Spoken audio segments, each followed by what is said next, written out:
اللهم صل على سيدنا محمد وعلى آل سيدنا محمد كما صليت على إبراهيم وعلى آل إبراهيم في العالمين إنك حميد مجيد.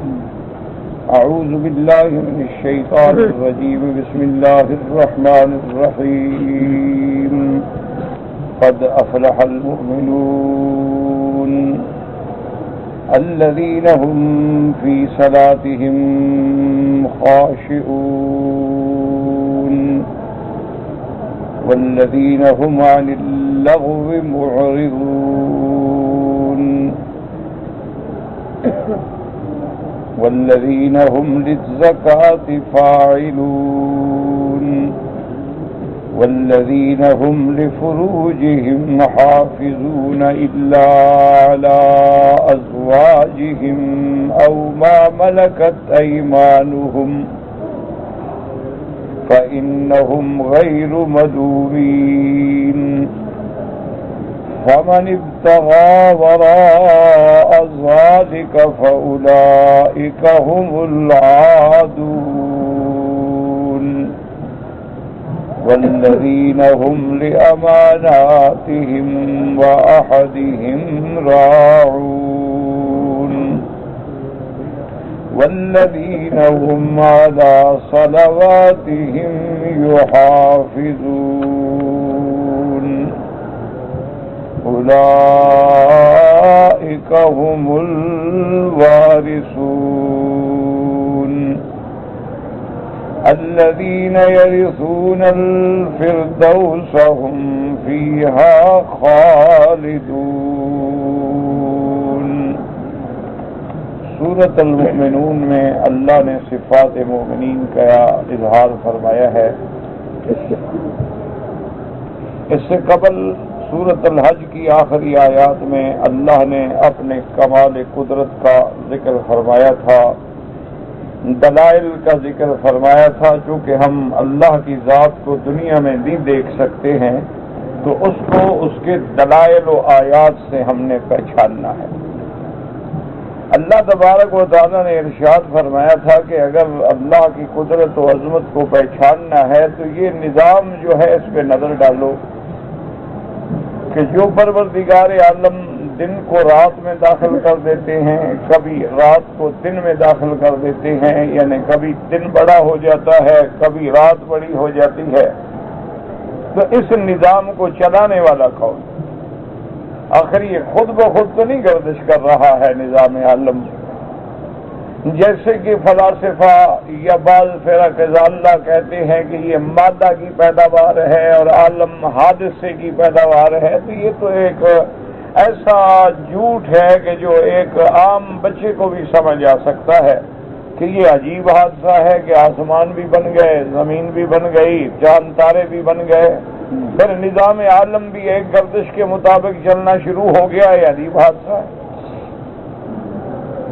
اور اگر یہ مادہ سے ساری چیزیں پیدا ہوئی ہیں تو مادہ کیا ہے اس کی تعریف آج تک کوئی نہیں کر سکا، اور پھر مادے کا خالق کون ہے اس کی بھی بتا نہیں سکتے ہیں. تو اس لیے ہمیشہ یاد رکھیں وہی بات حق ہے جو اللہ نے اپنے انبیاء اور رسولوں کی زبان مبارک سے کہلوائی ہے، اور اللہ نے اپنے کتب اتارے ہیں، اور سب سے افضل، سب سے اکمل، سب سے اجمل ذات جو ہے وہ حضرت محمد رسول اللہ کی ہے صلی اللہ علیہ وسلم، اور سب سے افضل، جامع، معنی، کامل، مکمل، محفوظ کتاب جو ہے وہ اللہ کا قرآن ہے. تو وہ ہمیں بتاتا ہے کہ وہی ذات ہے یولج اللیل فی النہار، جو رات کو دن میں داخل کرتے ہیں. علاج مانا خفیہ طریقے سے داخل ہونا، یعنی رات دن میں ایسے داخل ہوتی ہے ہمیں پتہ بھی نہیں لگتا. وَيُولِجُ النَّهَارَ فِي اللَّيْلِ، اور کبھی دن کو رات میں داخل کرتے ہیں. وَأَنَّ اللَّهَ سَمِيعٌ بَصِيرٌ، اور اسی کی ذات ہے سننے والے ہمارے اقوال کے اور جاننے والے ہمارے افعال. اور اس کے بعد فرمایا کہ ذَلِكَ بِأَنَّ اللَّهَ هُوَ الْحَقُّ، وہی ذات ہے جو صحیح معنی میں الہ ہے. وَأَنَّ مَا يَدْعُونَ مِن دُونِهِ هُوَ الْبَاطِلُ، اور اللہ کو چھوڑ کر جو غیروں کو الہ بناتے ہیں وہ جھوٹ ہے. وَأَنَّ اللَّهَ هُوَ الْعَلِيُّ الْكَبِيرُ، اسی کی ذات بلند و برتر ہے، اسی کی ذات بالا ہے، اسی کی ذات سب سے بڑی ہے۔ پھر اللہ نے اپنے دلائل قدرت کا ذکر فرمایا کہ الم تر ان اللہ انزل من السماء ماء، کیا غور نہیں کرتے اس ذات پر جو آسمانوں سے پانی کو اتارتے ہیں، زمینوں کو سرسبز کرتے ہیں؟ یہ کرنے والا کون ہے؟ اللہ۔ لہو ما فی السماوات و ما فی الارض، اسی کی ملک میں ہے جو کچھ آسمانوں میں ہے اور زمینوں میں ہے، اور وہی ذات ہے جو غنی ہے اور ساری کائنات اس کی محتاج ہے، اور وہی ذات ہے جو ہر حمد و ثنا کی سزاوار ہے۔ اور اس کے بعد فرمایا الم تر ان اللہ سخر لکم ما فی الارض، کیا تم اس خدا کی قدرت پہ غور نہیں کرتے ہو کہ جس نے جو کچھ زمینوں میں ہے تمہارے تابع کر دیا ہے؟ والفلک تجری فی البحر بامرہ، اسی کے حکم سے کشتی چلتی ہے دریاؤں میں۔ وَيُمْسِكُ السَّمَاءَ أَن تَقَعَ عَلَى الْأَرْضِ إِلَّا بِإِذْنِهِ، اور اسی نے آسمانوں کو تھام رکھا ہے، ورنہ اگر آسمان گرے تو پورا عالم فنا ہو جائے۔ اور کیوں روک رکھا ہے؟ ان اللہ بالناس لرؤوف الرحیم، اللہ اپنے بندوں پہ مہربانی فرمانے والے۔ اور فرمایا وہ ذات ہے هو الذی احیاکم ثم یمیتکم، جس نے تم کو زندہ کیا۔ کیا مانا؟ تم مردہ تھے، تم کچھ بھی نہیں تھے، تمہارا نام بھی نہیں تھا، لم یکن شیئا مذکورا، تمہارا ذکر بھی نہیں تھا، پھر اللہ نے تمہیں اس ایک پانی کے قطرے سے پیدا فرما دیا۔ ثم یمیتکم، پھر وہی خدا بند قدوس تمہیں موت دیں گے۔ ثم یحییکم، اور پھر تمہیں دوبارہ اٹھائیں گے۔ تو یہ احیاء، یہ اماتہ، یہ باعث، یہ جزا، یہ سب چیزیں اس کی عظیم نعمت ہیں، لیکن انسان بڑا ناقدرہ ہے اور ناشکرہ ہے۔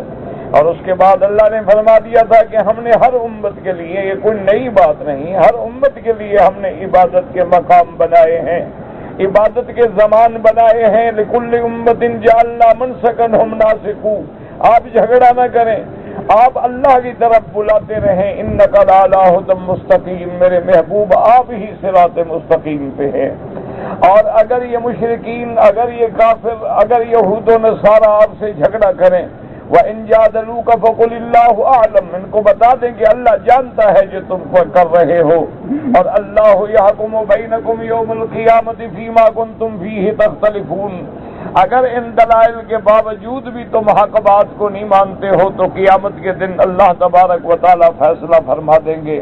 فرمایا الم تعلم ان اللہ یعلم ما فی السماء والارض، کیا تم نہیں جانتے ہو کہ اللہ تبارک و تعالیٰ کا علم محیط ہے، وہ جو آسمانوں میں ہے زمینوں میں ہے جانتے ہیں، اور جانتے بھی نہیں پھر سب کچھ مخلوق کو پیدا کرنے سے پہلے کتاب میں لکھ دیا ہے۔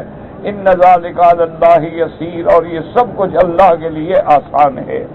اور اس کے بعد فرمایا کہ میرے محبوب آپ ان کو بتائیں وَیَعْبُدُونَ مِن دُونِ اللَّہ، کہ جنہوں نے اللہ کے سوا اور آلہہ بنا رکھے ہیں، حاجت روا مشکل کشا بنا رکھے ہیں، کیا ان کے پاس کوئی دلیل ہے؟ ما لم ينزل به سلطانہ، اللہ نے کوئی دلیل نہیں اتاری ہے۔ وما لیس لهم به من علم، اور نہ ہی ان کے پاس کوئی عقلی دلیل ہے نہ علم ہے۔ وما للظالمین من نصیر، اور ان مشرکین کا قیامت میں کوئی بھی مددگار نہیں ہوگا۔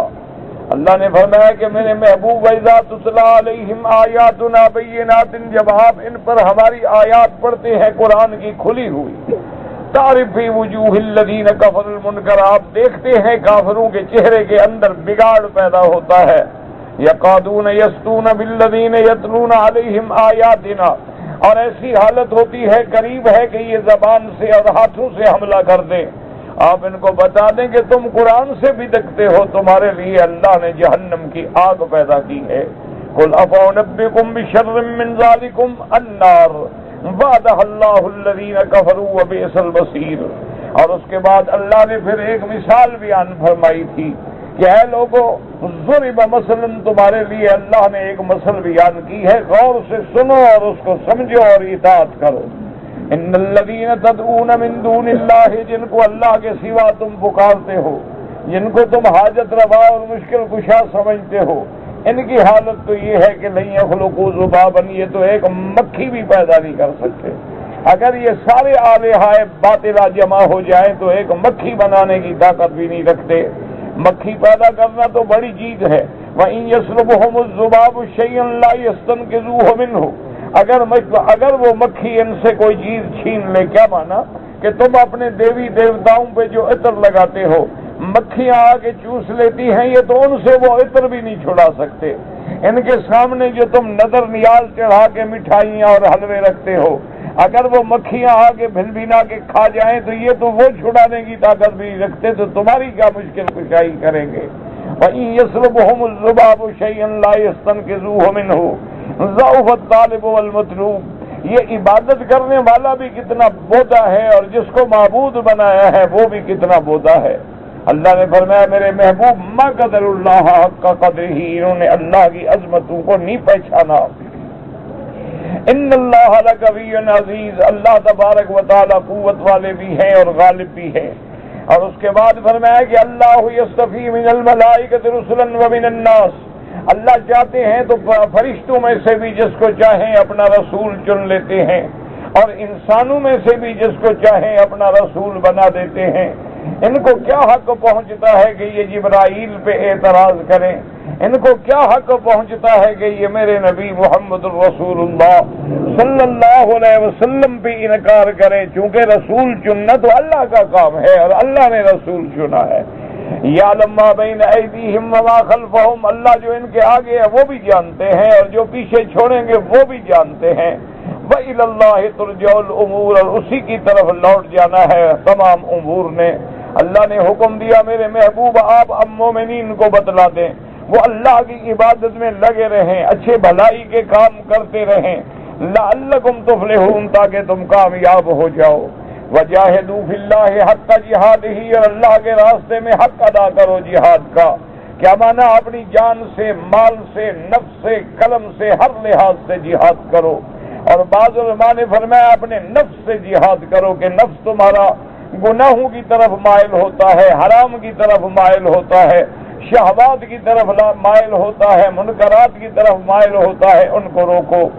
اور یہ تمہاری کتنی خوش نصیبی ہے، هو اجتباکم، کہ اللہ نے تمہیں امت محمد مصطفیٰ بنا کے چن لیا ہے۔ وما جعل علیکم فی الدین من حرج، اور اللہ نے دین میں تم پر کوئی تنگی بھی نہیں رکھی ہے، کوئی ایسا حکم نہیں دیا ہے جو تم ادا نہ کر سکو، بلکہ اللہ نے اپنے دین میں تم پر رعایت رکھی ہے کہ سفر ہے تو نماز قصر کر لو، سفر ہے تو روزے کو قضا کر لو، اگر تم کسی تکلیف میں ہو، کھڑے ہو کے نماز نہیں پڑھ سکتے، بیٹھ کے ادا کر لو، اگر بیٹھ کے نہ پڑھ سکو لیٹ کے ادا کر لو، اگر تم کمزور ہو، بیمار ہو، مریض ہو، حج نہیں کر سکتے، بدل کے لیے کسی بندے کو بھیج دو۔ فرمایا ملت ابیکم ابراہیم، اور اللہ نے تمہارے لیے ملت ابراہیم کو چن لیا ہے۔ اور اسی ذات پروردگار نے تمہارا نام جو ہے قرآن سے پہلی کتابوں میں بھی اور قرآن میں بھی امت مسلمہ رکھا ہے۔ هو سماکم المسلمین من قبل وفی ھذا لیکون الرسول شہیدا علیکم، تاکہ قیامت والے دن اللہ کا پیغمبر تم پہ گواہی دے گا، وتکونوا شہداء علی الناس، اور اللہ کی تمام مخلوق پہ تم گواہی دو گے۔ کیا مانا؟ قیامت والے دن جب پیغمبر آئیں گے، امتیں آئیں گی، ہر نبی اپنی امت پہ گواہی دے گا۔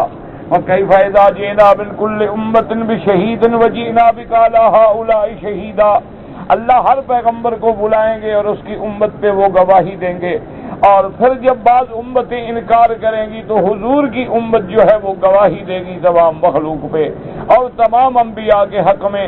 اس لیے فرمایا وَتَكُونُوا شُهَدَاءَ عَلَى النَّاسِ، اور اس کے بعد حکم دیا فَأَقِیمُوا الصَّلَاةَ وَآتُوا الزَّکَاةَ، نمازوں کو قائم کرو۔ کیا مانا؟ ان کے حدود، ان کے زبان، ان کے اوقات، ان کے ارکان و شروط کے مطابق ادا کرو، اور زکوٰۃ ادا کرو۔ وَاعْتَصِمُوا بِاللَّهِ، اپنی اللہ کے ساتھ مدد پکڑو، اللہ پہ توکل کرو، اللہ سے پکار کرو، اللہ کو ندا کرو، اللہ سے مدد پکڑو۔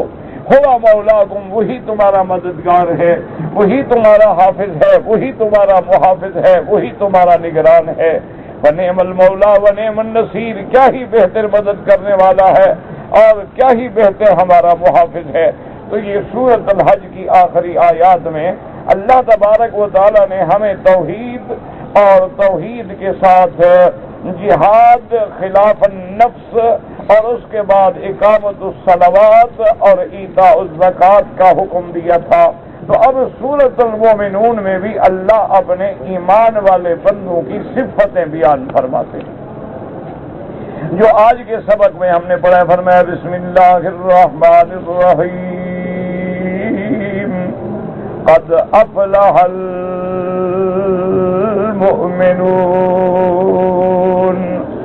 الذین هم فی صلاتهم خاشعون۔ اللہ تبارک و تعالی نے فرمایا قد افلح، تحقیق کامیاب ہو گئے ایمان والے۔ یاد رکھو سورۃ المومنون جو ہے یہ سورت مکیہ ہے۔ مکیہ کا کیا معنی؟ جو صورتیں میرے محبوب پہ اللہ نے ہجرت سے پہلے اتاری ہیں وہ سورت مکیہ کہلاتی ہیں، اور جو ہجرت کے بعد اتریں وہ سورتیں مدنیہ کہلاتی ہیں، چاہے کسی مقام پہ اتریں۔ اب دیکھیں کہ بعض صورتیں مینا میں اتری ہیں لیکن ہجرت کے بعد صورتیں موقع حدیبیہ پہ اتری ہیں۔ انا فتحنا لک فتحا مبینا، اور بعض آیات عرفات میں اتری ہیں الیوم اکملت لکم دینکم وَأَتْمَمْتُ عَلَيْكُمْ نِعْمَتِي وَرَضِيتُ لَكُمُ الْإِسْلَامَ دِينًا۔ عرفات میں اتری ہے لیکن اس کے باوجود بھی مدنیہ ہے، اور جیسے حدیبیہ پہ حضور جب واپس گئے تو راستے میں یہ سورت اتری اِنَّا فَتَحْنَا لَكَ فَتْحًا مبینہ۔ تو حالانکہ مدنیہ کیوں ہے کہ ہجرت کے بعد اتری ہے، تو قرآن میں جو سورتیں جو آیتیں ہجرت نبی صلی اللہ علیہ وسلم کے بعد اترے وہ مدنیہ ہیں، اور جو ہجرت سے پہلے اترے وہ مکیہ ہیں۔ سورۃ المومنون بھی مکی سورت ہے۔ اسی طرح ایک حدیث مبارک میں آتا ہے کہ سیدنا عمر بن الخطاب رضی اللہ تعالیٰ عنہ فرماتے ہیں کہ کبھی کبھی حضور پاک پہ جب وحی اترتی تھی ایسے معلوم ہوتا تھا، آواز محسوس ہوتی تھی کدوی النحل، جیسے شہد کی مکھیوں کی بھنبھناہٹ ہو، کیونکہ وحی جو ہے 3-4 قسم پہ اترتی تھی۔ کبھی تو اللہ اپنے نبی کے دل پہ القاء فرما دیتے ہیں، ایک طریقہ وحی کا یہ ہے، اور کبھی حضور نے فرمایا ایسے محسوس ہوتا ہے کدوی النحل، کہ جیسے شہد کی مکھیوں کی بھنبھناہٹ ہے، اور آپ نے فرمایا کبھی ایسے محسوس ہوتا ہے کہ سلسلۃ الجرس، جیسے کہ کسی گھنٹی کی آواز متواتر محسوس ہوتی ہے۔ اور سب سے آسان صورت وحی کیا ہے؟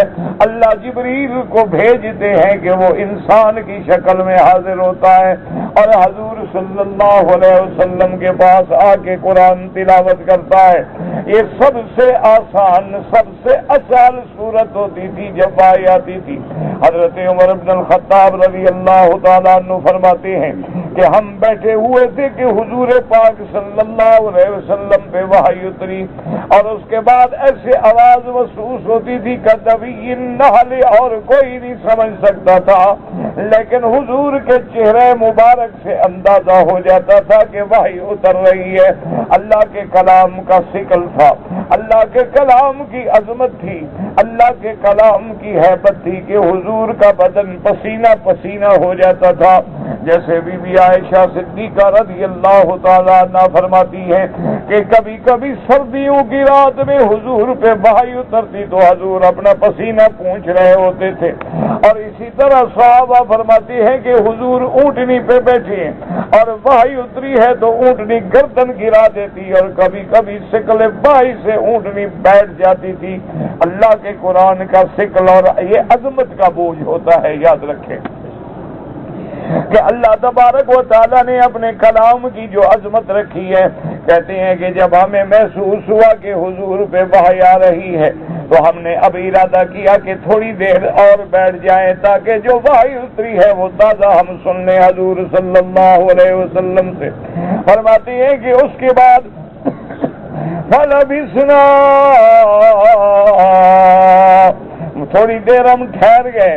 حضور صلی اللہ علیہ وسلم نے اس کے فارغ ہونے کے بعد قبلے کی طرف رخ کیا، وَرَفَعَ يَدَيْهِ، اور دعا کے لیے ہاتھ اٹھائے۔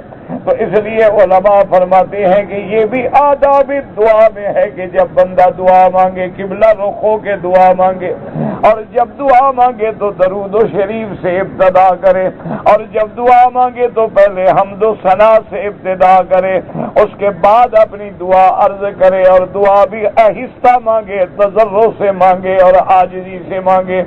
اور حضور نے فرمایا کوشش کرو کہ دعا مانگتے تیرے آنسو نکل آئیں، اور اگر آنسو نہ نکلے تو رونے والی شکل بنا کے اللہ سے مانگو۔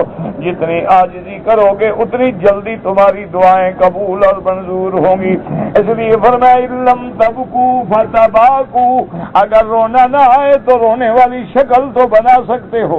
حضور صلی اللہ علیہ وسلم نے دعا مانگی اللہم زدنا ولا تنقصنا وَأَكْرِمْنَا وَلَا تُهِنَّا، یا اللہ ہمیں اپنی رحمتیں اپنی نعمتیں اور زیادہ عطا فرما، ان میں کمی نہ فرما۔ اللہ ہمیں عزت عطا فرما، ذلت نہ ذلت سے بچا لے، وَأَعْطِنَا وَلَا تَحْرِمْنَا، اور اللہ ہمیں اپنی نعمتیں عطا فرما، محروم نہ کر، وَآثِرْنَا وَلَا تُؤْثِرْ عَلَيْنَا، اور اللہ ہمیں ترجیح عطا فرما، کسی اور کو ہم پہ ترجیح عطا نہ فرما۔ وَرْضِ عَنَّا وَرْضِنَا، اللہ تو ہم سے راضی ہو جا اور ہمیں بھی راضی فرما لے۔ اور اس کے بعد حضور پاک نے فرمایا، حضرت عمر بن الخطاب رضی اللہ تعالیٰ عنہ فرماتے ہیں، حضور نے فرمایا لقد انزل علی 10 آیات، اللہ نے ابھی اس وحی میں مجھ پہ 10 آیتیں اتاری ہیں، من اقامہن، جو ان آیتوں پہ صحیح معنی میں عمل کرے گا، دخل الجنہ، اللہ اس کو جنت میں داخل فرما دیں گے۔ اور اسی طرح ایک حدیث مبارک میں آتا ہے، حضرت بی بی عائشہ رضی اللہ تعالی عنہا سے صحابہ نے پوچھا کہ یا ام المؤمنین کیف کان خلق رسول اللہ صلی اللہ علیہ وسلم کی بی بی، ہمیں حضور کے خلق کے بارے میں کچھ بتلائیں، حضور کا خلق مبارک کیسے تھا؟ تو بی بی صاحبہ نے فرمایا کان خلق رسول اللہ، حضور کا خلق جو تھا وہ قرآن ہے۔ اس لیے علماء فرماتے ہیں قرآن میں جو قال ہے میرے مدنی کے عمل میں وہ حال ہے، یعنی قرآن میں جو حکم ہے اس کا نمونہ محمد مصطفیٰ کی ذات ہے صلی اللہ علیہ وسلم۔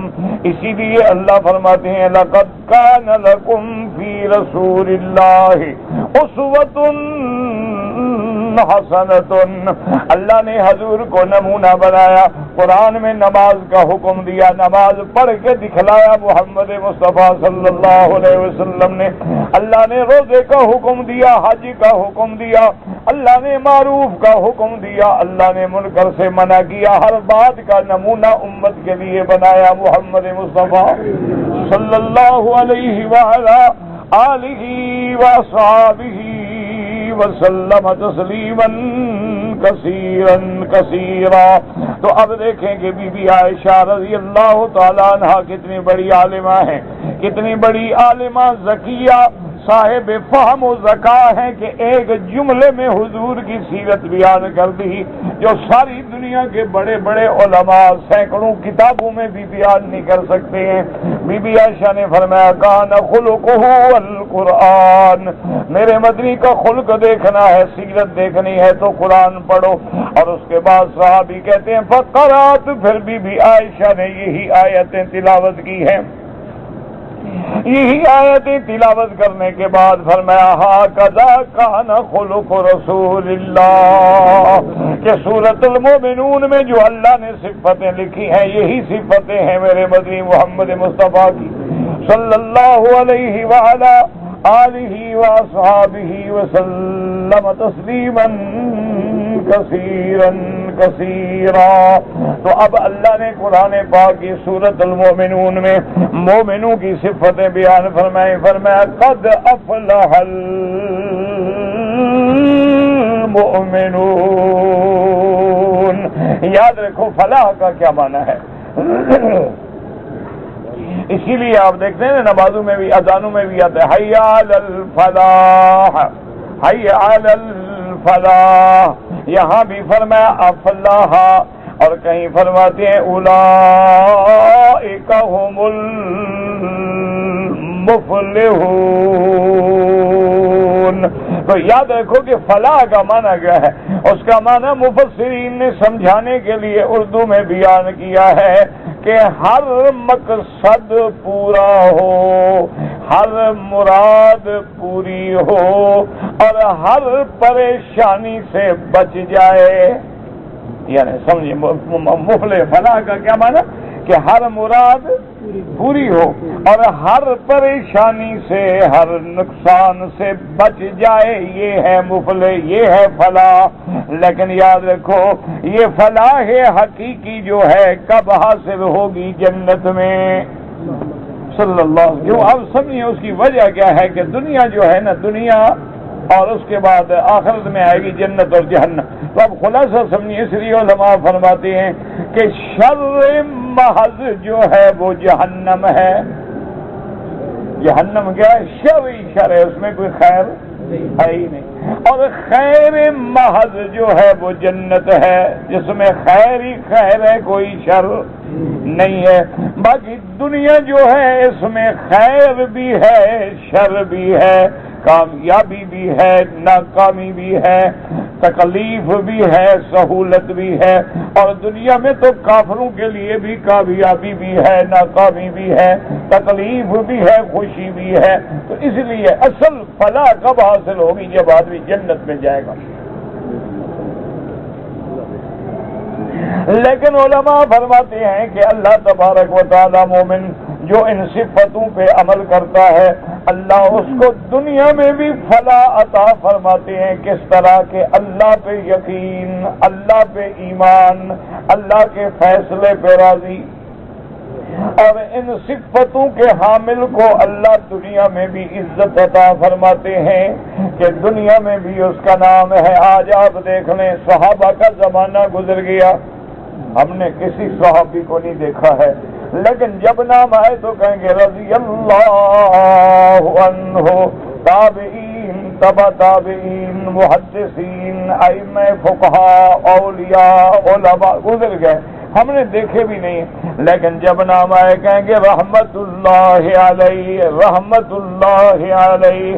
ہم نے دیکھے ہی نہیں، کون امام بخاری رحمت اللہ علیہ کب تھے، کہاں تھے، امام ترمذی کب تھے، امام ابو حنیفہ، امام شافعی، امام مالک، امام احمد ابن حنبل، جب بھی کوئی نام لے گا اگر اس میں انسانیت ہے۔ ہاں یہ بعض لوگ ہوتے ہیں جن کو اللہ نے انسانیت ہی چھین لی ہے، وہ اولیاء کے بھی دشمن ہوتے ہیں، علماء کے بھی دشمن ہوتے ہیں، فقہاء کے بھی دشمن ہوتے ہیں، ان سے اللہ پاک نے انسانیت چھین لی ہے۔ جب اللہ ناراض ہوتا ہے نا تو ان لوگوں کو اپنے اولیاء کی دشمنی میں لگا دیتے ہیں۔ جب وہ آدمی اولیاء کی دشمنی میں لگ جاتا ہے تو اللہ سے لڑائی شروع ہو جاتی ہے اور سوء خاتمہ پر خاتمہ خراب ہو جاتا ہے۔ اللہ معاف فرمائے، اللہ بچائے، اور اللہ سب کی ہدایت کے فیصلے میں۔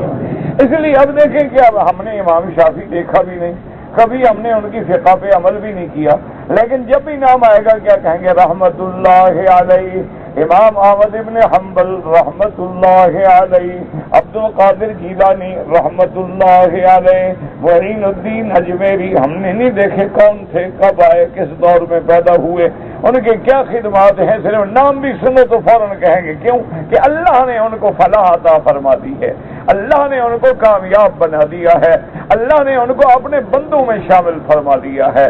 اور جب اللہ کسی کو اپنے بندوں میں شامل کر دیتے ہیں، اس کی محبت صرف بندوں میں نہیں، دریا کی مچھلیوں میں بھی ڈال دیتے ہیں، ان کو بھی حکم دیتے ہیں میرے بندے کے لیے دعا کرو، اور اس کی محبت جو ہے ہر کسی کے دل میں ڈال دیتے ہیں۔ بندہ جانتا بھی نہیں ہوتا لیکن اس سے محبت کرتا ہے، پتہ ہی نہیں کون ہے، پتہ ہی نہیں ہوتا کہ یہ بندہ کون ہے، کبھی ملا ہی نہیں، کبھی دیکھا نہیں، لیکن چہرے پہ دل کرتا ہے اس کے ساتھ بات کروں، دل کرتا ہے میں اس کے ساتھ بیٹھا رہوں، دل کرتا ہے کہ جا کے بندہ کہتے ہیں حضرت میرے لیے دعا کرتے ہیں، جانتا بھی نہیں اس کو کہ کون ہے، لیکن اللہ دلوں میں عظمت ہے، اس لیے فرمایا قد افلح المؤمنون۔ اور یاد رکھیں افلح ماضی کا صیغہ ہے جس کا معنی ہے کہ تحقیق فلاح پا گئے ایمان والے۔ لیکن یاد رکھیں دنیا میں تو ایمان والوں پہ تکلیفیں ہیں، امتحان ہیں، پریشانیاں ہیں، اور جتنا ایمان بڑا اتنا امتحان بڑا ہے۔ اس لیے حضور نے فرمایا شد بلاء الانبیاء فالامثل ثم الامثل، او کما قال رسول اللہ صلی اللہ علیہ وسلم، فرمایا سب سے زیادہ تکلیفیں انبیاء پہ آتی ہیں، انبیاء کے بعد پھر ان کے بعد جو درجہ ہے، پھر ان کے بعد جو درجہ ہے، یعنی جیسے درجات بلند ہوں گے ویسے امتحان بھی بڑا ہوگا۔ لیکن دعا کرے اللہم سلمنا ولا تسلمنا وامنعنا ولا تمتحنا۔ اللہ ہم کسی امتحان کے بھی قابل نہیں ہیں، ہم عاجز ہیں، ضعیف ہیں، رحم فرما دے۔ اللہم ارحم ضعفنا واجبر کسرنا۔ اور دعا کریں مفتی عتیق الرحمان صاحب تھے، بڑے اچھے آدمی، بڑے عالم، کراچی میں شہید ہو گئے، اللہ ان کے درجات بلند فرمائے اور اللہ ان کے پسماندگان کو صبر جمیل عطا فرمائے۔ خدا کی قدرت ہے کہ آج علماء جو ہیں وہ ظالموں کا، قاتلوں کا، دہشت گردوں کے ہٹ لسٹ پہ ہیں اور نشانے پہ ہیں۔ انا للہ و انا الیہ راجعون۔ پہلے چھوٹے بچپن میں ہم کبھی کبھی پڑھتے تھے نا اکبر الہ آبادی کا شعر، تو سمجھ نہیں آتا تھا کہ یار اکبر الہ آبادی کیسا آدمی ہے، کیسی باتیں کرتا ہے، کہ رقیبوں نے رپٹ لکھوا دی جا کے تھانے میں کہ اکبر نام لیتا ہے خدا کا اس زمانے میں۔ تو اس وقت سمجھ نہیں آتی تھی، اب سمجھ آتی ہے کہ جو بھی اللہ کا نام لے بس وہ امتحان میں ہے۔ علماء شہید ہو گئے، اللہ ان سب کے درجات بلند فرمائے۔ اللہ وہ ان کے درجات تو واقعی بلند ہو گئے، وہ تو اپنا مقام پا گئے کہ مظلوم بے قصور، اور یہ بھی نہیں جانتے ہمیں مارنے والا کون ہے اور کیوں مار رہا ہے، وہ تو لازمی بات ہے شہید ہو گئے۔ لیکن ظالم جو لوگ اس طرح مسلمانوں کا قتل کریں، مساجد میں قتل کریں، عبادت گاہوں میں قتل کریں، علماء کو نشانہ بنائیں، مقصد کیا ہوتا ہے کہ مسلمان ملکوں میں اضطراب ہو اور امن ٹوٹ جائے۔ ان کو کوئی خاص دشمنی نہیں ہوتی ہے، وہ کرائے کے قاتل ہوتے ہیں، پیسہ لیا اور نشانے پہ گولی مار کے بھاگ گئے۔ یا ان کا مقصد جو ہے وہ باہر کی جو کفر کی طاقتیں ہیں، طاغوتی طاقتیں ہیں، وہ اس لیے نشانہ بناتی ہیں عام آدمی مر جائے گا تو کوئی شور نہیں ہوگا نا، جب کوئی عالم ہوگا، عزت والا، شان والا، خدمات والا، عظمت والا، تو انتشار ہوگا۔ یہی ان کو چاہیے کہ مسلمانوں ملک میں امن نہ ہو۔ دعا کریں اللہ عالم اسلام کو کفر کی سازشوں سے محفوظ رکھے، اور اللہ تبارک و تعالی تمام اسلامی ملکوں میں امن استحکام جاری فرمائے، اور پاکستان پہ دعا کریں اللہ رحم فرما دے۔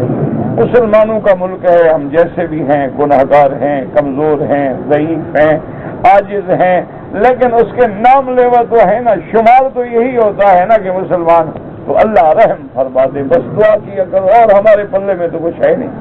اس لیے فرماتے ہیں قد افلح المؤمنون۔ تو اب علماء فرماتی ہیں کہ یہاں ہونا تو یہ چاہیے تھا کہ مومن فلاح پائیں گے آخرت میں۔ اللہ فرماتے ہیں فلاح پا گئے، کیا مانا؟ تو فرماتے ہیں کہ ماضی کا صیغہ اس لیے ہے کہ یہ اللہ کا فیصلہ ہے، اور اللہ کا فیصلہ جو ہے وہ کبھی شک میں نہیں ہوتا۔ اللہ کا جو فیصلہ ہے، جو حکم ہے، وہ یقین ہے۔ باقی جب اللہ کہتے ہیں کہ کامیاب ہو تو کامیاب گویا ہو گئے، یہ نہیں کہ ہوں گے بلکہ فلاح پا گئے۔ جیسے اللہ فرماتے ہیں وَنَادَى أَصْحَابُ الْجَنَّةِ أَصْحَابَ النَّارِ أَن قَدْ وَجَدْنَا مَا وَعَدَنَا رَبُّنَا حَقًّا فَهَلْ وَجَدتُّم مَّا وَعَدَ رَبُّكُمْ حَقًّا۔ اللہ فرماتی ہیں کہ پکارا جنت والوں نے دوزخ والوں کو کہ بھئی ہم نے تو اللہ کا وعدہ پورا ہو گیا، جنت میں آ گئے، تمہارے ساتھ بھی وعدہ جہنم والا پورا ہوا نہیں؟ تو اب نہ کوئی جنت میں داخل ہوا ہے نہ کوئی جہنم میں، وہ تو قیامت میں جنت جہنم کے فیصلے ہوں گے۔ لیکن خدا کہتا ہے پکارا، مانا ہے آئندہ ینادون، ہم پکاریں گے. لیکن جب اللہ فرما رہے ہیں تو گویا جنت والے جنت میں چلے گئے اور جہنم والے جہنم میں چلے گئے. اس لیے ونادى اصحاب النار اصحاب الجنة ان افيضوا علينا من الماء او مما رزقكم الله قالوا ان الله حرمهما على الكافرين. اور پکارا جہنم والوں نے جنت والوں کو کہ ہم پر کوئی اللہ کا رزق نعمت بھیجو، کو پانی پھینکو، کچھ پھینکو.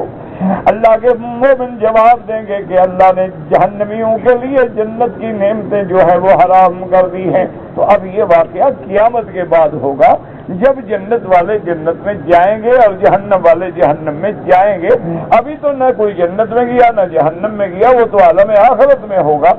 لیکن چونکہ یہ یقینی ہے اس لیے اللہ نے بازی کا صیغہ لگا دیا. جیسے یہاں فرمایا قد افلح المؤمنون، اور بعض علماء فرماتی ہیں کہ باقی ایمان والے دنیا میں بھی کامیابی پا گئے. کیا مانا؟ کفر سے بچ گئے تو کامیابی پا گئے، ایمان پہ جم گئے تو کامیابی پا گئے، اور دنیا میں تکلیفیں اٹھا کے درجات بلند ہو گئے تو کامیابی پا گئے، دنیا میں شہید ہو گئے تو کامیابی پا گئے. جیسے کہ ایک آدمی اللہ کے راستے میں جنگ لڑ رہے ہیں، ایک صحابی جب وہ شہید ہو کے گرنے لگے تو فرمایا فزت ورب الکعبۃ، مجھے رب کعبہ کی قسم ہے میں کامیاب ہو گیا. کیوں؟ اللہ کے راستے میں شہید ہو گیا. مرنا تو ہے نا، دعا کرو اللہ زندگی بھی عزت کی دے اور موت بھی عزت کی دے. دیکھو نا، کوئی چوری کرتے مر جائے، کوئی ڈاکہ ڈالتے مر جائے، کوئی شراب پیتے مر جائے، کوئی زنا کرتے مر جائے، کوئی اغوا کرتے مر جائے. مرنا تو ہے لیکن وہ تو لعنت والی موت ہے نا، ساری زندگی لوگ لعنت بھیجیں گے. اور جو اللہ کے راستے میں شہید ہو جاتے ہیں، اللہ کے راستے میں کام آتے ہیں، ساری زندگی دنیا ان پہ رحمت بھیجتی ہے. اور اللہ بھی فرماتا ہے کہ میرے شہیدوں کو مردہ بھی نہ کہو، یہ تو زندہ ہے، تم ان کی زندگی کو سمجھ نہیں سکتے ہو. یہ تو آسمانوں پہ میں بلا کے جنت کے منادیل میں ان کے ارواح کو رکھ کے میں ان کو نعمتیں بھی عطا فرماتا ہوں. تو اللہ تو اس لیے بعض علماء فرماتے حقیقتاً فلا پا. اچھا، اب مومنوں کی صفت کیا ہے؟ کیسے ہم پہچانے کہ مومن کون ہے؟ ایسے تو ہر آدمی کہتا ہے میں مومن ہوں. جس نے کبھی نماز نہ پڑھی ہو وہ تو کہتے ہیں خود ہم ٹھیکیدار مومنوں کے بھی وہی ہیں. کبھی زندگی میں جو نماز نہ پڑھے مومنین وہ ہیں. ساری زندگی بھنگ پیتے گزر جائے گا سب سے بڑا مومن میں ہوں. اب اس کا کیا علاج ہے؟ وہ اپنے آپ کو مسلمان نہیں کہتے، مومن. اور علامت کیا ہے؟ نماز نہ پڑھتا ہو. علامت کیا ہے؟ داڑھی منڈاتا ہو، مونچھیں بڑھاتا ہو. علامت کیا ہے؟ کنٹھے کلابے گلے میں ڈالتا ہو. علامت کیا ہے؟ لوہے کی زنجیریں اپنے آپ کو مار کے زخمی کرتا ہو. علامت کیا ہے؟ کہ کبھی جماعت سے نماز نہ پڑھے، کبھی مسجد میں حاضر نہ ہو، ہے مومن. اب دیکھو قرآن کہتا ہے کہ مومن کون ہے. قد افلح المؤمنون الذین هم فی صلاتهم خاشعون. اللہ نے فرمایا جو نمازوں میں خشوع عاجزی اختیار کرنے والے. خشوع مانا تواضع، عاجزی، کہ جب اللہ کی دربار میں کھڑے ہوتے ہیں بندگی میں اتنی عاجزی ہے کہ کوئی ریا نہیں، کوئی کبر نہیں، کوئی اکڑ نہیں، کوئی بڑائی نہیں، بلکہ مٹ جاتے ہیں کہ ہم خدا کے سامنے کھڑے ہیں. اور علماء نے فرمایا ان کی علامت یہ ہے کہ نماز میں کوئی ایسی حرکت نہ کریں جس کو دیکھ کے لوگ سمجھیں کہ یہ نماز میں نہیں ہے. دونوں ہاتھوں سے کھیل رہا ہے تو یہ خشوع نہیں ہے. ادھر ادھر دیکھ رہا ہے تو یہ خشوع نہیں ہے. سینہ بھر جاتا ہے یہ خشوع نہیں ہے. اپنے جیبوں کے اندر موبائل فون کی گھنٹیاں اور گانے لگا رکھے ہیں تو یہ خشوع نہیں ہے. اور اسی طرح اپنی توجہات جو ہیں، کیونکہ ایک حدیث مبارک میں آتا ہے کہ جب بندہ، حضور پاک نے حضرت انس کو حکم دیا رضی اللہ تعالیٰ عنہ کو، آپ نے فرمایا کہ انس جب تم نماز پڑھو تو اپنی نظر جو ہے وہ سجدے کی جگہ پہ رکھو، کیونکہ جب تمہاری نظر سجدے کی جگہ پہ ہوتی ہے اللہ کی ذات تمہاری طرف متوجہ ہوتے ہیں، اور جب تمہاری نظریں ادھر ادھر بھٹکتی ہے تو پھر اللہ اپنی توجہ کو بھی ہٹا لیتے ہیں. تو خشوع کا معنی یہ نہیں ہوتا کہ تم نماز میں کھڑے ہو کبھی کپڑے ٹھیک کر رہے ہو کبھی رومال ٹھیک کر رہے ہو، نماز میں کھڑے ہو مٹی لگ گئی ہے تو کبھی مٹی کو صاف کرنے میں لگے ہوئے ہو، نماز میں کھڑے ہو دیکھتے ہو نیچے مٹی ہے ہاتھ رکھوں گا خراب ہو جائیں گے تو کبھی ہاتھ یوں رکھتے ہو کبھی یوں رکھتے ہو اور کپڑوں کو جھاڑ رہے ہو، یہ خشوع نہیں ہوتی۔ حتیٰ کہ ایک روایت میں آتا ہے کہ ایک بندہ نماز کی حالت میں اپنی داڑھی کے ساتھ ایسے خلال کر رہا تھا، حضور پاک نے جب دیکھا آپ نے فرمایا کہ اگر اس کے دل کے اندر اللہ کی عظمت ہوتی، بندگی ہوتی، خشوع ہوتا تو اس کے ہاتھوں میں بھی سکون ہوتا، کبھی حرکت نہ کرتا۔ ہاں ایک ہے مجبوراً کرنا، یاد رکھو یہ مشکل ہی ہوتی ہے نا کہ پھر لوگ احادیث مبارک تو پڑھتے ہیں لیکن یا تو سمجھتے نہیں ہیں یا پھر عمدن اعراض کرتے ہیں، اللہ عالم۔ کہ دیکھو جی حضور پاک نے دروازہ کھول دیا یا آپ نے اپنی بچی کو کندھے پہ بٹھا تو بات کو سمجھو، پہلے تو یہ دیکھو کیا نماز فرض ہے یا نفل ہے۔ نفل کے اندر بڑی توسع ہوتی ہے جو فرض میں نہیں ہوتی۔ دوسری بات یہ ہے کہ ایک ہے عذر، مثلا میں نماز میں کھڑا ہوں، اب اگلی صف میں جگہ خالی ہے تو مجھے حکم ہے کہ میرا سینہ نہ پھرے اور تھوڑا چلنا ہو تو میں چل کے اس صف کو پورا کر دوں، چونکہ شریعت کا حکم ہے کہ پہلے پہلی پوری کرو پھر دوسری پھر تیسری پھر چوتھی، جس کے آگے جگہ خالی ہوگی وہ پوری نہ کرے تو گناہگار ہے۔ تو اب اگر اس نے حرکت کی ہے وہ تو حضور کے حکم کے مطابق حرکت، تو وہ خشوع کے خلاف نہیں ہوتی۔ خشوع کے خلاف وہ ہوتی ہے کہ بلا وجہ آدمی نماز میں کھڑا ہے لیکن ادھر دیکھ رہا ہے کبھی ادھر دیکھ رہا ہے کبھی ادھر دیکھ رہا ہے کبھی پھر ادھر دیکھ رہا ہے کبھی یوں کر رہا ہے کبھی یوں کر رہا ہے، تو یہ چیزیں جو ہیں یہ حرکات جو ہیں یہ خشوع کے خلاف ہیں۔ کہ آدمی جب نماز میں کھڑا ہو اس کو یقین ہو کہ انت عبد اللہ کانک تراہ، گویا تم خدا کو دیکھ رہے ہو۔ کیا مانا؟ یعنی اگر خدا سامنے ہوتا اور ہم کھڑے ہوتے تو ہماری کیا حال ہوتی؟ ورنہ تو خدا کو تو کوئی دیکھ نہیں سکتا نا، اس لیے کانک تراہ، یہ نہیں کہ انک تراہ، لفظ کا گویا کے تشبیہ ہے۔ کیا مانا کہ یوں سمجھو کہ اگر خدا ہمارے سامنے ہو، جیسے قیامت میں اللہ اپنی رحمت سے ہمیں دیدار کرائیں گے اور پھر اگر ہم سامنے ہوں تو اس وقت ہماری کیا حالت ہوگی، اور اندازہ کرو کہ باحیا آدمی باپ کے سامنے ہو تو کیسے بیٹھتا ہے، استاد کے سامنے ہو تو کیسے بیٹھتا ہے، اور صحابہ جب حضور کے سامنے ہوتے تھے تو کیسے بیٹھتے تھے۔ صحابہ کہتے ہیں کأنما علی رؤوسنا الطیور، کہ گویا ہمارے سروں پہ پرندے بیٹھے ہوئے ہیں، یعنی پرندہ لکڑی پہ بیٹھتا ہے نا، بندے پہ تھوڑا بیٹھتا ہے کہ حرکت کرے گا تو اڑ جائے گا نا، یعنی ہم ایسے خاموش ہوتے تھے، سکون ہوتا تھا کہ وہ سمجھتے تھے کہ یہ تو لکڑی پڑی ہوئی ہے، کوئی انسان متحرک زندہ انسان ہی ایسے ادب سے بیٹھ۔ اسی لیے آپ دیکھیں کہ لاکھوں صحابہ ہیں میرے مدنی پاک کے، لیکن حضور کا حلیہ مبارک صرف 10 صحابہ نے بیان کیا ہے۔ بھائی دیکھا تو سب نے ہے نا، 1,00,000 سے بھی زیادہ صحابہ تو صرف حج میں ساتھ ہیں، لیکن وجہ کیا ہے کہ صحابہ ادب کے مارے آنکھیں اٹھا کے چہرہ مبارک پہ گاڑ کے غور نہیں کر سکتے، بس دیکھا تو ادب سے نظریں جھکتے۔ یہ کم خوش نصیب تھے جن کو دیکھنا نصیب ہوتا تھا، جیسے صحابہ فرماتی ہیں کہ کانا ابا بکر و عمر کانا ینظران الیہ وکانا ینظر الیہما، کہ یہ شان ابو بکر عمر کی تھی کہ دونوں حضور کی طرف دیکھتے، حضور ان کی طرف دیکھتے اور مسکراتے، تو یہ شان بہت کم لوگوں کو ملتی ہے۔ تو جب آدمی کو یہ یقین ہو جائے کہ میں نماز میں خدا کے سامنے کھڑا ہوں تو اس وقت کیسا خشوع ہونا چاہیے، اب آپ خود اندازہ کر لیں اور آج ہماری نمازوں کو بھی دیکھ لیں۔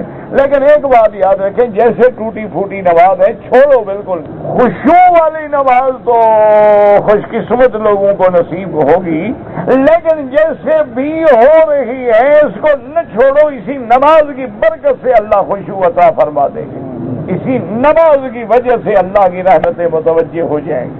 قد افلح المؤمنون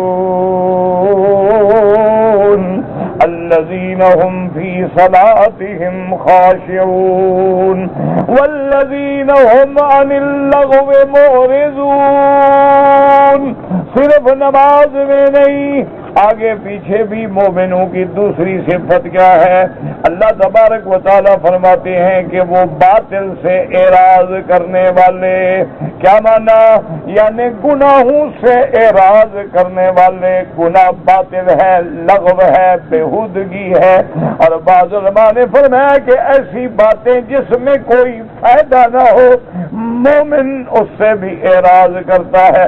گناہ تو گناہ ہے نا، برائی تو برائی ہے، برے دوست تو برے دوست ہیں، بلکہ کوئی ایسی بات جس میں فائدہ کوئی نہیں، نقصان نہیں تو فائدہ بھی کوئی نہیں، مومن اس سے بھی اعراض کرتا ہے کہ جتنی دیر میں ان باتوں کی طرف توجہ کروں میں اللہ کا ذکر کیوں نہ کر لوں۔ اس لیے ایک تاریخ میں آتا ہے کہ بی بی رابعہ بصریہ رحمت اللہ علیہا اللہ کی ایک ولی خاتون گزری ہیں، تو وہ ایک دن جب آپ نے اس مدرسے میں آئیں تو دیکھا کہ ان کی شاگرد جو پڑھنے والی تھیں لڑکیاں، وہ شیطان کی مذمت میں بحث کر رہی ہیں کہ شیطان ملعون ہے، مرجوم ہے، مطرود ہے، اور شیطان دیکھو پہلے کتنا تھا، پھر اللہ کا انکار کیا، تو اس پہ بحث کر رہی ہیں۔ بی بی صاحبہ نے گزرا اور سنا، اس کے بعد جب مسند پہ بیٹھ گئی تو ان کو بلایا، فرمایا کیا بحث ہو رہی تھی؟ تو ان بیویوں نے عرض کیا، انہوں نے کہا بی بی صاحبہ ہم شیطان کی برائی کر رہے تھے، شیطان کی مذمت کر رہے تھے۔ فرمایا جتنی دیر تم نے دشمن کے ذکر میں گزاری ہے، بہتر نہیں کہ دوست کی یاد میں گزار دیتے۔ فرمایا شیطان تو برا ہے ہی ہے، ملعون ہے، چھوڑو، لیکن جتنی دیر بندہ دشمن کو یاد کرتا ہے اس سے بہتر نہیں کہ اللہ اللہ کرے، اپنے محبوب کو، اپنے ہم خدا کو یاد کرے جس سے محبت ہونی چاہیے۔ حضور پاک کا ذکر کرو، اللہ کا ذکر کرو، صحابہ کا ذکر کرو، تاریخ میں اپنے ایمان والوں کا ذکر کرو۔ کیوں ضروری ہے کہ شیطان شیطان شیطان شیطان ملعون ہے، ٹھیک ہے دفع ہو۔ تو مومن کی یہ صفت ہے کہ برائی اگر ہو تو گزر جاتے ہیں۔ والذین هم عن اللغو معرضون والذین هم للزکاة فاعلون، اور وہ مومنوں کی صفت یہ ہے کہ زکوٰۃ دینے والے، زکوٰۃ جو اللہ نے فرض کی ہے۔ یاد رکھو بعض علماء فرماتے ہیں کہ یہاں سے مراد جو ہے زکوٰۃ ہے، کیونکہ نماز جو ہے وہ عبادت بدنیہ ہے اور زکوٰۃ جو ہے وہ عبادت مالیہ ہے، اور نماز جو ہے وہ حقوق اللہ میں ہے اور زکوٰۃ جو ہے وہ حقوق العباد میں ہے، تو اس لیے اللہ نے نماز کے بعد زکوٰۃ کا ذکر فرمایا ہے۔ لیکن بعض علماء فرماتے ہیں کہ نہیں، بعض مفسرین نے فرمایا کہ یہاں زکوٰۃ مراد نہیں، اس لیے انہوں نے کہا یہ تو سورت مکی ہے اور زکوٰۃ کا حکم تو مدینہ منورہ میں آیا ہے، تو یہاں کیسے زکوٰۃ مراد ہو سکتی ہے؟ احکام تو آئے مدینہ منورہ میں ہے اور یہ سورت تو مکے میں اتری ہے اور ہجرت سے پہلے اتری ہے، لیکن بعض علماء جواب دیتی ہیں کہ کوئی نہیں، سورت المزمل جو ہے وہ بھی تو مکے میں اتری ہے لیکن اس میں زکوٰۃ کا ذکر ہے، اس لیے بعض علماء فرماتے ہیں کہ زکوٰۃ فرض تو مکے میں ہو گئی، لیکن اس کا نظام، اس کی تنفیذ، اس کی تقسیم، اس کا نصاب جو ہے وہ مدینہ منورہ میں جا کے ملا ہے۔ یعنی ابتدائی حکم تو آ گیا کہ نمازیں قائم کرو، زکوٰۃ تو جیسے پہلا جمعہ حضور پاک نے مدینے میں پڑھایا ہے، حالانکہ نماز کا حکم ہجرت سے پہلے آ گیا تھا، تو انہوں نے کہا کہ زکوٰۃ کا بھی حکم آ گیا لیکن تنفیذ اور اس کی تقسیم اور نصاب اور احکام جو تھے وہ مدینہ منورہ میں ہوئے، اس لیے زکوٰۃ۔ بعض مفسرین فرماتے ہیں کہ نہیں، والذین هم للزکاة فاعلون، انہوں نے کہا زکوٰۃ سے مراد تزکیہ باطن ہے کہ جیسے مومن اپنے ظاہر کو سنوارتا ہے اپنے اندر کو بھی سنوارے، تزکیہ بھی کرے۔ کیا مانا؟ جیسے گناہوں سے بچ جاتا ہے، بعض گناہ جو ہے وہ دل کے اندر ہوتے ہیں، جیسے ریا ہے، حسد ہے، بغض ہے، کسی سے غیبت ہے، یہ ساری چیزیں دل میں ہوتی ہیں نا، دل میں جلتا ہے نا آدمی، فلاں آدمی ایسا کیوں ہو گیا اور ایسا کیوں ہو گیا، اور فلاں آدمی دیکھے کہ میں بڑا بزرگ ہوں، میں بڑا عالم ہوں، میں بڑا صوفی ہوں، تو یہ ان چیزوں سے بھی بچے، اپنا اندر باہر کو پاک کرے۔ اس کو اولیاء اللہ کی اصطلاح میں کہتے ہیں تحلیہ اور تخلیہ۔ کیا مانا؟ اپنے ظاہر کو بھی سنوارے اور باطن کو بھی برائیوں سے پاک کرے۔ اس لیے کیوں علماء فرماتے ہیں کہ جہاں جہاں اللہ نے زکوٰۃ کا حکم دیا ہے وہاں صیغہ یوں ہوتا ہے، آتوا الزکاۃ، اقاموا الصلاۃ وآتوا الزکاۃ یؤتون الزکاۃ، ایتاء الزکات، یہاں اللہ نے وہ لفظ نہیں فرمایا، فرمایا والذین هم للزکات فاعلون، جو اپنے تزکیہ باطن کے لیے جد و جہد کرنے والے ہیں۔ اس لیے وہ فرماتے ہیں کہ اس سے مراد مال کی زکات نہیں ہے، بلکہ اس سے مراد یہ ہے کہ بندے جو ہیں وہ اپنے بدن کو ظاہر اور باہر کو سنواریں، صرف ظاہر پہ زور نہ دیں کہ کپڑے تو پاک ہوں لیکن دل پلید ہو۔ نماز تو کعبے کی طرف پڑھ رہا ہے، کعبہ بھی سامنے ہے لیکن دل کے اندر شرک ہے، بدعات ہیں، تو پھر معنی اندر تو پاک نہ ہوا نا۔ اس کا معنی یہ ہے کہ اندر باہر کو پاک کریں۔ اچھا، اندر کیسے پاک ہوگا؟ اندر بھی پاک ہوگا نمازوں سے، اللہ کے ذکر سے، قرآن کی تلاوت سے، اولیاء اللہ کی صحبت سے۔ یہ یاد رکھیں کہ ہم اندر کو کیسے صاف کریں، اس کی صفائی کیسے ہوگی؟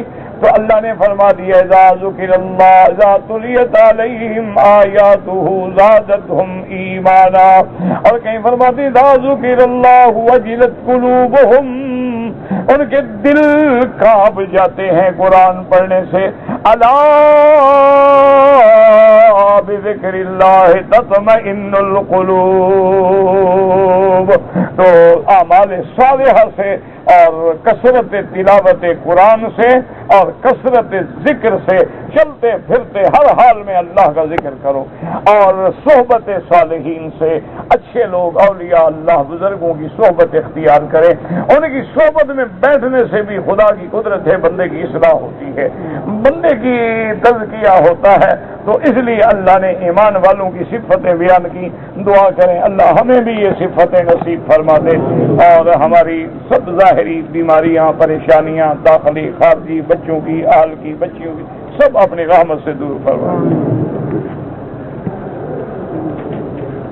کہتے جی کہ ہم عمرے پہ آئے ہیں، طواف زیارت میرا بھائی حج میں ہوتا ہے، عمرے میں کوئی طواف زیارت نہیں ہوتا۔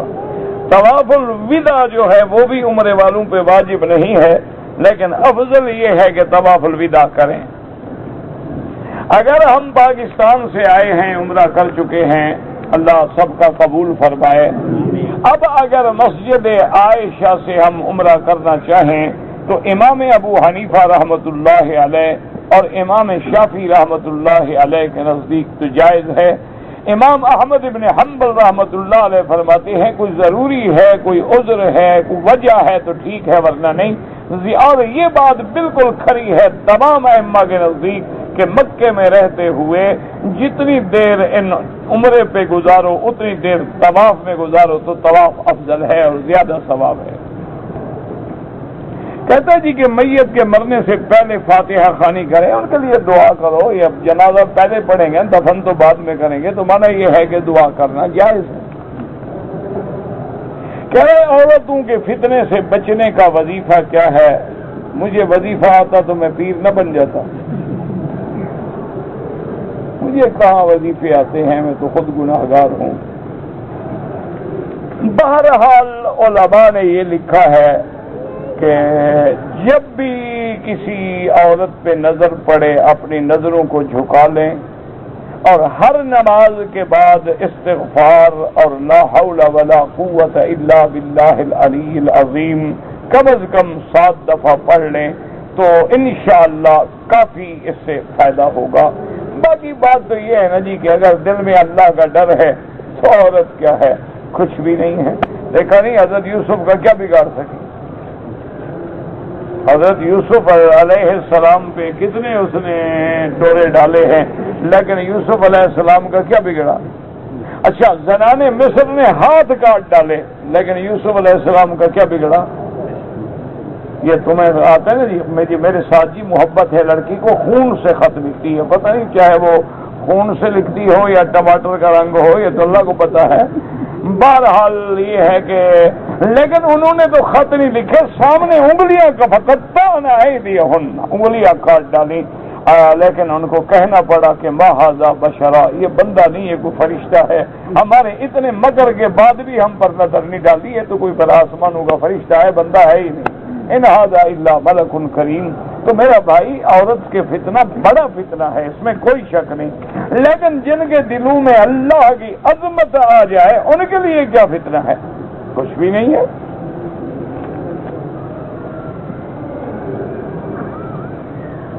ایک آدمی نے عمرے کا ارادہ کیا لیکن عمرے پر آنے سے پہلے فوت ہو گیا، اللہ اس کو ثواب دیں گے، اس کی وجہ سے کوئی اور آدمی عمرہ کر لے تو اچھی بات ہے، کوئی بات نہیں، نیکی کا بھی اجر دیتے، نیت کا بھی اجر دیتے ہیں۔ میری والدہ عمر 85 سال ہے، فالج ہے، ان کی طرف سے آپ حج بدل کریں، بالکل پہلے بھی آپ پوچھ چکے ہیں، اور جو لوگ مکے میں رہتے ہیں ان کا حج مفرد ہوگا، آپ حج مفرد کریں اور اپنے ان کے لیے حج بدل کی نیت سے کریں، انشاءاللہ اللہ ان کو بھی پورے حج کا ثواب دیں گے اور تمہیں بھی پورے حج کا ثواب دیں گے۔ میری بیٹی بیمار ہے، اللہ اس کو بھی اور اللہ ہماری بیٹیوں کو بھی، سب بیماروں کو شفا دے اللہ۔ ساری آج کل بیماریوں کے بڑے حملے ہیں، کچھ بیماریوں کے بھی حملے ہیں، کچھ شیاطین الجن والانس کے بھی حملے ہوتے ہیں، کچھ ساحروں کے سحر کے بھی حملے ہوتے ہیں۔ بہرحال ہمارے پاس تو دعا کے سوا کچھ بھی نہیں ہے، اللہ سے دعا کریں، اللہ سے رجوع کریں، اسماء اللہ الحسنی، اللہ کے جو 99 نام ہیں ان کو پڑھ کے دعا مانگا کریں، اللہ پاک شفا دیں گے انشاءاللہ۔ دوران نماز سجدے کی جگہ پہ نظر رکھیں۔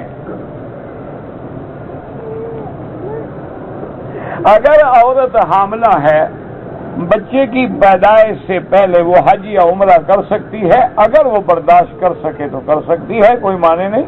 اور آج کل کیا تکلیف ہے جناب، کار میں جانا ہے، کاروں میں آنا ہے، مسئلہ ہی کوئی نہیں، ایئر کنڈیشن ہے، آگے خیمے بھی ایئر کنڈیشن ہے۔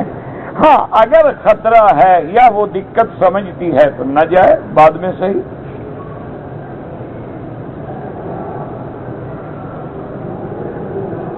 کہتا جی کہ آدمی جب مر جاتا ہے چادر پر کلمہ لکھا ہوتا ہے، یہ تو بدعت ہے، چادر پر کلمہ کیا فائدہ دے گا؟ دعا کرو، کلمہ دل میں ہو، زبان پہ ہو، چادر کا کلمہ کیا فائدہ پہنچائے گا؟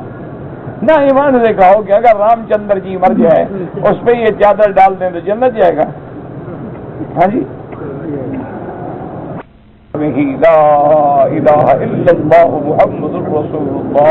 حضور نے فرمایا کہ جس کا آخری وقت میں زبان پہ کلمہ جاری ہو جائے، سمجھو اللہ کی رحمت سے منزل آسان ہو گئی اور جنت میں چلا گیا۔ اچھا یہ کیسے نصیب ہوگا؟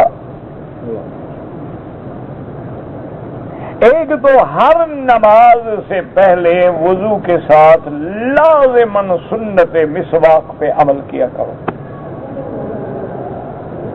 مسواک کرنا جو ہے یہ اس کا سب سے بڑا فائدہ یہ ہے کہ خاتمہ ایمان پہ ہوتا ہے، اور مشکل بھی کوئی نہیں، مسواک کرنا کیا مشکل ہے؟ مطہرۃ للفم و مرضات للرب، تمہارا منہ بھی صاف ہو، اللہ بھی راضی ہو، مسئلہ کیا ہے؟ اچھا باقی یہ ہے کہ یہ مسئلہ ہے علماء کا کہ کیا یہ سنت وضو ہے یا سنت صلاۃ ہے؟ بعض آدمی اس کو سنن صلاۃ میں شمار کرتے ہیں، اس لیے نماز سے پہلے بھی مسواک کرتے ہیں، اور بعض ائمہ اس کو سنن وضو میں شمار کرتے ہیں، وہ وضو سے پہلے مسواک کرتے ہیں، تو مسئلہ کوئی نہیں۔ بہرحال یہ ہے کہ ایک تو مسواک، اور دوسرا یہ ہے کہ افضل الذکر لا الہ الا اللہ محمد الرسول اللہ، اس ذکر کی ہر حال میں کثرت کرو، وضو ہے نہیں ہے کسی حال میں بھی ہو نا، بس کلمہ زبان پہ ہو، تو جب آدمی کی زبان پہ کلمہ چڑھ جائے گا نا جی، جو بھی تکلیف ہو تو فوراً کلمہ نکلے گا۔ دیکھو نا بعض لوگوں کو عادت ہوتی ہے گالیاں دینے کی، کوئی بات بھی اس کے منہ سے فوراً گندگی نکلے گی، تو جب تمہاری زبان پہ بات، اسی لیے اولیاء اللہ کہتے ہیں کہ جو کچھ ہمیں ملا ہے نا وہ اسی کلمے سے ملا ہے، لا الہ الا اللہ۔ جو ترقی ہوئی، جو منازل ملے، جو مقام ملے، سب اسی کلمے کی برکت سے ملے ہیں، تو انشاءاللہ اللہ کی رحمت سے خاتمہ ایمان ہوگا۔ آپ میرے لیے دعا کریں، میں آپ کے لیے دعا کرتا ہوں کہ طواف نہ کریں عمرے کی حالت میں، ویسے تو جائز ہے۔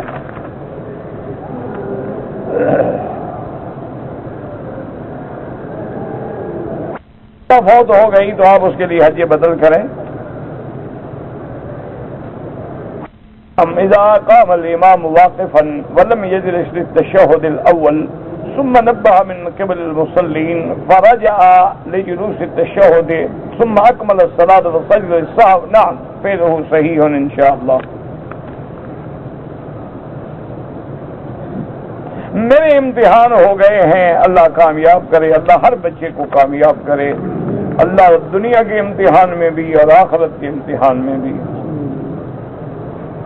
اگر پاکٹ میں سگریٹ ہوں تو نماز ہو جاتی ہے، نماز تو ہو جائے گی لیکن شرافت کی بھی تو انتہا ہے. نماز تو بابا ہو جائے گی، نماز کا کیا ہے، نماز تو ادا ہو جائے گی، لیکن ایک حرام چیز کو جیب میں رکھ کے نماز پڑھ رہا ہے.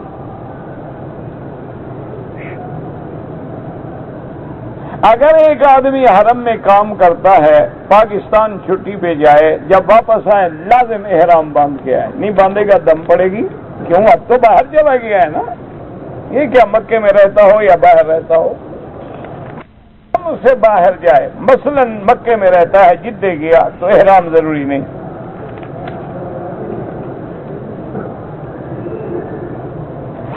اپنی والدہ کو حج کرانا چاہتا ہوں، اگر جان پہچان والے لوگوں کے ساتھ آ جائے، والدہ بوڑھی ہے اور عورتیں بھی آ رہی ہیں تو پھر تو آ جائے. اگر والدہ جوان ہے تو بغیر محرم کے نہ آئے. اشراق کی نماز کا وقت سورج نکلنے کے 20 منٹ بعد. فون کیا، وہ کہتے ہیں جمعہ کی سنتیں نہیں ہیں، تو جن کے نزدیک نہیں ہیں وہ نہ پڑھا کرے. ہم تو پڑھنے کو ثواب سمجھتے ہیں، اور امام ابو حنیفہ رحمۃ اللہ علیہ کے نزدیک تو مؤکدہ ہے، اور اصولی بات ہے کہ جتنی نماز پڑھو گے ثواب ملے گا یا نہیں ملے گا. اگر آدمی جائے تو مردہ جانتا ہے، اللہ چاہے تو اس کو جتلا دیں، نہ چاہے تو اس کی مرضی ہے.